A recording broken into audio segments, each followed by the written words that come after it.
Hello and welcome to the first LeetCode tutorial, and today we're going to do the two-sum problem, which is the first sum that anybody who started LeetCode would do. This is kind of a test for me to just start having some practice with LeetCode and prepare myself for coding interviews, but at the same time it's something that hopefully can help you too as well to while you're doing some of the whatever you're starting there. So I'm going to use the process for Gail Kamen, I think it's just called like that, for the coding interview book. And the first step that we're going to do is just basically just doing like we're doing just regular interview, which is first of all reading the problem.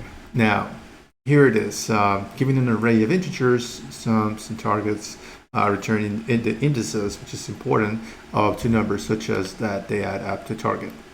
Now, you may assume that each input would have exactly one solution, and you may not use the same element twice. So basically what they're asking is that return your indices, just a good thing to have. That's what we're trying to read. And also there will be only one solution. So there's not going to be any different solutions from the array, which is cool. So for example, we see here the examples, and let's say nums equals to this kind of array of numbers, integers, and what the target could be. And here we have 2 and 7, which is indices 0 and 1, and here's a quick explanation of why this would be the answer, and same thing with other ones. Now the type of speed, actually like the constraints basically says that could be from go to num's length from 2 to 1,000. After that, there will be not a lot of like, not a crazy amount of numbers there. Now, the first solution that we can think of is that if we can start doing brute force is by adding two type of loops, and that would be first of all having the first number there. So we have a 4 number, and then after that we go we have the solution, because this is a class, and after that some nums and targeted. So the first solution would be something like nums, actually for I nums, and actually would be the range from 0 to the length of nums, and there would be less -1 because we don't want to have that thing set up. And let's do another loop. We have j in range, and in this case would be I, because they're trying to get the length of what it is. Well, actually we started from the second one, and then after that plus I. And the second thing would be just having the length of numbers. And the reason for that is because we need to have the first number, which is 0, and to get started there, and the second number, which is in this case the number basically 1. So that way both of them will never connect in there. And this also will basically return, will basically show us that the position is going to be respected there, because that's going to be important. Because if we sort, let's say, this number, we have 1 and 2, and we sort them by order, then this number will basically have to be these there. It says you can return the answer in any order. I guess it's something that we need to also check within the values of possible answers there, but in this case we're trying to respect the order. This is usually something that we don't want to spend more time complexity doing sorting there, because we can always do like something like nums that sort, and that will basically eventually will create, or usually will sort a array, but at the same time it will have a complexity of on n log n. So we want to have a template complexity of O(n). We don't want to have a complexity larger than it needs to be. So let's take this one out. So let's keep doing the brute force and go with 4 loops, and see it's there. And let's say if And now we try to get the range, and it would be nums, then y plus, I don't like this sort of stuff, well, nums plus j equals, and whatever the target number is, then return the position of, well, in this case would be nums. And actually it would be the position, because we're trying to do the position in j. And if there's nothing there, just return 0, 0. So it is, we go in here, give it a try. It's probably not going to give us any default. Yep, it returns a for loop and has that as an option there. It works for all 3 cases. Mind that this basically will be just a simple for loop with 2 numbers, and the complexity of this, if you read some of the complexity, you'll see that this goes for loops, one for loop inside another. So in the end, the complexity is going to be n times n, because we're actually going through the same number of loops in this case. This is far from ideal. We don't want to have a large, or basically this algorithm can go exponentially when we can do it twice. So this will take way longer than this algorithm, the target algorithm we want to have. So now that we brute force it, let's go ahead and find a better solution for this. So a better solution would be having, let's think about this for a second. What does this time complexity means? So let's begin with, go ahead and do this. So if we have a number, say for example target, the target, it's equal to num, basically a num from x, and let's call it num1, or actually let's just call it x, why not, plus y, because the sum of both numbers are going to have the time complexity, which is exactly what we actually mentioned here. 2 numbers add up to whatever target it is. So we have the complexity of x plus y. Now, this also means that target, actually x would be the target minus y. So now that we have this, we can start selecting and actually using sort of an option for storing our x's, and if it's a potential match, so this x would be a potential match to whatever target it is minus y, and we can put this in a hash map. So let's go ahead and have that set up, and let's call this hash, maybe hash nums, maybe that would be a good name, hash nums, and this would be an empty dictionary. So now we're going to use this as a hash map.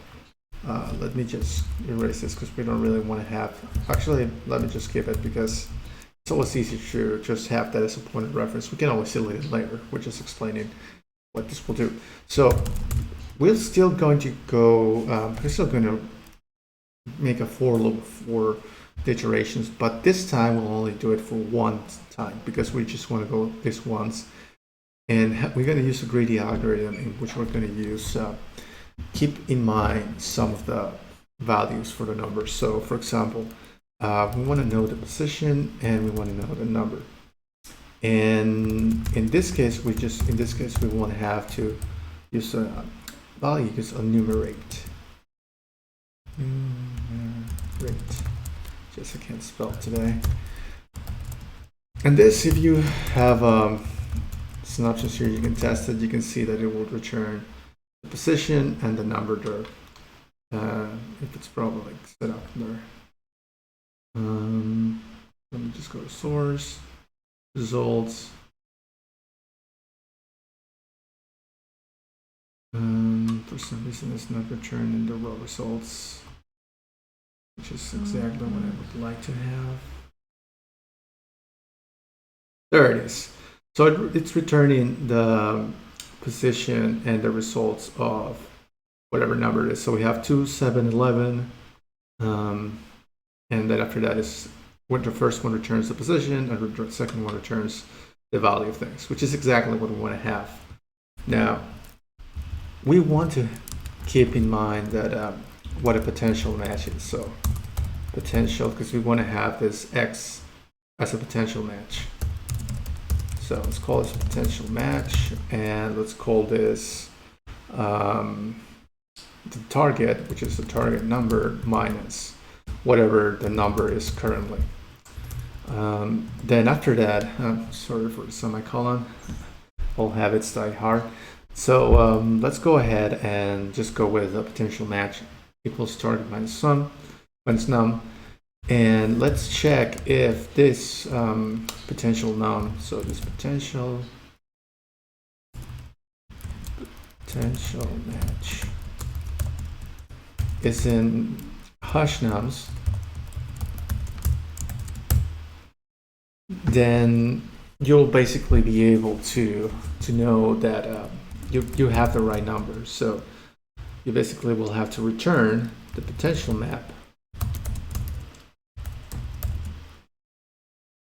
the potential match, plus, well, you have to select where the potential match is, or at least what actually would be, it would be actually hash nums and the potential match, because it exists within that your solution. Now, the second thing would be you have to return the position of the number you're currently in, because the hash nums already has stored the potential match, which I think I have added there. Because you have the hash nums set up, the potential match, it's kind of like a pseudo caching thing, you could say, that's been added into the potential match. And now you have to return also the position of the number you're currently in, because this is the follow-up number. So you have first potential match added into a hash table, and you want to have the position there. So that we will respect in the order of things. And yes, and if there's nothing else there, it's not in here, then we want to go on else and add those numbers. So we have hash nums and potential match, and we want to add whatever the position of the current number is. So that way we'll have at least some options there. So let me go and see. Let me think about this one. We have, hold on 1 second. Okay, we're back. So technically it is the hash nums has to have the number that's been added there and the position of the current number. That way we'll have an option of saying that what a potential match could be, because the number that we're adding is the potential match, it's not the temporary potential match. So it's just a little thing to keep in mind, and let's go ahead and run it. And in this case, the runtime is definitely a lot faster than we used to have. Accept it if you submitted this one. Then you'll be able to see that we have a pretty fast runtime. Now, the reason why we have this memory usage to be so low is that we're currently using space complexity of O of n because of the hash nums.